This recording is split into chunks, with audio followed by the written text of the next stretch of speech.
if you're interested in collage, one thing you can do with your plain white paper is make a bunch of different papers on your own. Okay, so I'm just taking a pencil and paper. I'm gonna put some cardboard down or a shopping bag down or something so that I don't worry about the edges where it inevitably will go off the paper and make a mess. Okay, so I'm working on a surface. Now, what's interesting about working on a surface, as you can see, is it can add a texture.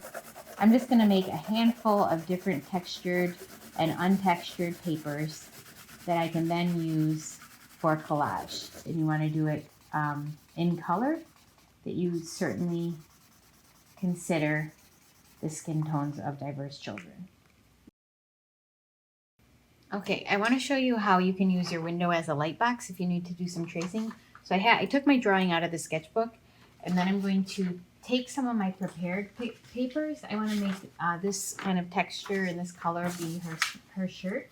So I'm going to just tape this right on top. Okay, this is an easy way to kind of transfer your drawing so you don't have to reinvent the wheel each time. Okay, so I'm going to do that. I'm going to go ahead and do that for her pants, her backpack, and her hair as well. And then I'll meet you back. Okay, so now you can see I have her shirt, her pants traced, her backpack, her mask, her hair, her shoes, her face, and her hands. Before I even get started gluing it, I know I'm going to need this paper later, all this collage paper right here. I know I'm going to need this for another picture with her shirt and another picture with her pants. All of my collage papers are stacked up in here. So I'm going to take this little pile to make sure that I don't lose it. And I'm going to tuck it into this folder and just set it to the side. And I think before I even glue, I'm going to do a little bit of just scotch taping so I can get her together at least. So first I'm going to start with her hair, and I'm just going to tape it in the back so that I can get things to stick together first. And then once I've got them a little bit better attached, then I can go ahead and use the glue. So here's my paginated text. So now I'm going to go ahead and cut out my text and place it on the page and kind of compose the page with my collaged figure. Okay, so I have everything cut out and ready. So the first thing I'm going to do is glue down the ground elements, and I'm going to use a glue stick because I'm gluing directly onto the paper where there will be art on the other side as well. And wet glue can sometimes, depending on the paper you're using, wet glue can kind of make your paper buckle a little bit. So I'm going to glue this down. This is just a picture from out of a magazine or a catalog. If you would like to combine a little bit of photo collage in there. And then I just cut out of some painted paper, just like a little shape that references a cityscape so I know where my character is. But I want to make sure everything is well glued down, especially little things like the ends of her hair or her backpack or anything that feels slightly fragile or wobbly. These are going to go through a lot of hands, and you want to make sure that they are well secured. They can't just leave it out to dry. Either that they tape it to a window so it can have some space and dry kind of for a few hours, or that they put some wax paper on top before they stack it with anything else. Okay, now I have the text right here, so there's plenty of space for it. Now, you may kind of experience that because of the times we're in, your students are drawing characters with masks. Because my character has a mask, I kind of wanted to have a backup to show what the mood of this moment is, that she's not running out of fear or out of panic or anything like that. She's running out of happiness and love to make it home to do the cheer for her aunt. So because of that, I'm going to kind of add another element to my illustration that wasn't there before, which is kind of like the inclusion of hearts, just to reinforce the expression that's in her eyes. So here's my page 12 illustration. Started out on the storyboard. Okay, I put where I'm going to put my text right there. So here's my text. I drew it up a little bit bigger. I prepared my collage papers. Okay, and then I traced my drawing onto my collage papers and then attached them to the page. If anybody's doing just straight watercolor painting or any wet media, that they should do their entire painting, cut it out, and then attach their entire painting onto the paper rather than paint directly on one side. Because if you paint on one side and then you paint also, this is page 11, you paint on the other side, the paper is not going to hold up and the painting is probably going to bleed through. So paint it on a separate sheet of paper, then glue it on. Paint it on a separate sheet of paper, then glue it on. Okay, but for collage, you can, because it's not wet, you can glue it directly onto your page. On the cover, obviously you need your title, you need the name of the author and the name of the illustrator. So oftentimes that's one person, okay? Now what you want to start considering is what type of font do you want to use. So when you look on your computer or on your tablet, you can kind of select from a lot of fonts and kind of choose one that feels like the mood of your story. You can also do your own lettering, okay? So if you're inclined to draw, you might think about how can you draw your letters in a shape or in a style that reflects the story, okay? Smallest Girl in the Smallest Grade, you kind of see they chose a kind of small font and a kind of simple font to reflect this simple style of illustration. But the most important thing is that it provides the information of what is the title of the book, who is the author and illustrator. If there's just one name, that means that there is only one author illustrator, the same person. Okay. Give the students 1 minute to develop one idea, another minute to develop another idea, and then 5 minutes to kind of choose what they think is working from either sketch, and then to develop it even further and really like write out the text to see if that works. And the thing is, if at the end of this they didn't come up with their solution, they've only spent a couple of minutes trying to figure it out. I'm not sure that either of these is going to work, but I'm kind of working it out, and then I need to make sure I have room for my name.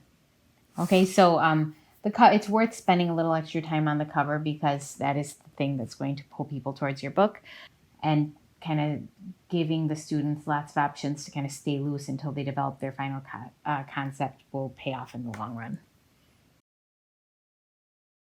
Okay, I'm going to take you through a few different ways to bind your book. Okay, now there are really simple options and slightly more complicated options. The most simple, I would say, is if you just have some heavier weight paper like a tag board or something like that. Then you can just kind of put the heavier weight paper on the ends, put your lighter weight paper on the middle, staple it, and then you can kind of take your tape and cover the staples. This is just cardstock from the store Staples, but you can get it at a bunch of different places. Cut it to the size, and then something you'll want to do with any cardstock is take a straight edge and kind of fold your cover along the straight edge, just so that when you open the page, or when your reader opens the page, you have a nice clean fold. Same thing on the back. Now, so for the accordion fold, I'm again using this cardstock. We take paper and then we attach it on the same side with a tape, some kind of slightly stronger tape, like a masking tape. This is white art tape. So then you just kind of keep going as long as your book is. Line it up this way. Trim off the extra. Okay, and then depending on where the last fold was, it goes the other way. Okay, now for the accordion fold, the way that it's paginated, again, X is the inside cover, 1, 2, 3. Each piece of paper has only one page. So unlike some of the other ways we bound books, you will need, if you have 12 pages, you will need 1, 2, 3, 4. You will need 12 pages plus a front and back cover, so you'll need 14 pages. If you're doing a 32-page book, you'll need 32 pages for your content, and then a front cover and a back cover, so that would be 34 pages. And one way you could do your cover with an accordion fold is take a piece of paper that's long enough to wrap around the entire book, and then you could glue it down where you use the back of the accordion fold for something interesting. And I'm only going to glue this one side. Okay, so that way I can turn the pages Okay, get to the end of my book, and then if I want to, I can then open up the accordion fold, and that could be interesting. What if there's a design element or something interesting that your student wants to do there. Okay, if not, then you can just glue this side down here, close it up, and there's your book. Okay, I would first do the cover art before I glue it, because once it's glued, it's going to be a little bit tough to unstick if you make a mistake on the cover art while it's already glued down to the book. So the other thing you can do, this is also with cardstock, you can put spots to hole punch along the edge, and then with a heavier weight paper, make those folds so that your book can open and close with ease. Okay, and then what I'm going to do is I'm going to take some glue, and I'm actually going to glue these pages together. I'm just going to put a little dot because I don't want it to get too super thick in the spine. And then I'm going to clamp them with a binder clip to dry, and then this will hold by itself. So if you, especially because I folded it and glued within the fold, so all of this is strong. If your student has some kind of beautiful paper or a piece of construction paper that they'd like to glue down here, or like a wide tape, that also would work. And I've taken my yarn and put a little tape around it and trimmed it so it's almost like a needle, just to make it a little bit easier. At this point, because I have the glue, this is more of an aesthetic decision, but really the most important thing with the bookbinding is that it holds the book together in a strong and clean way. Okay, again, so it doesn't detract. Okay, so this is one option. Your accordion fold is another option, and your just simple staple with some kind of decorative binding is another option.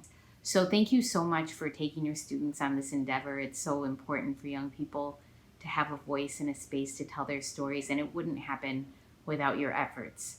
So I've really loved creating this video series with the Ezra Jack Keats Foundation, and I hope you've enjoyed participating in it, and I can't wait to see your students' work. Thank you so much.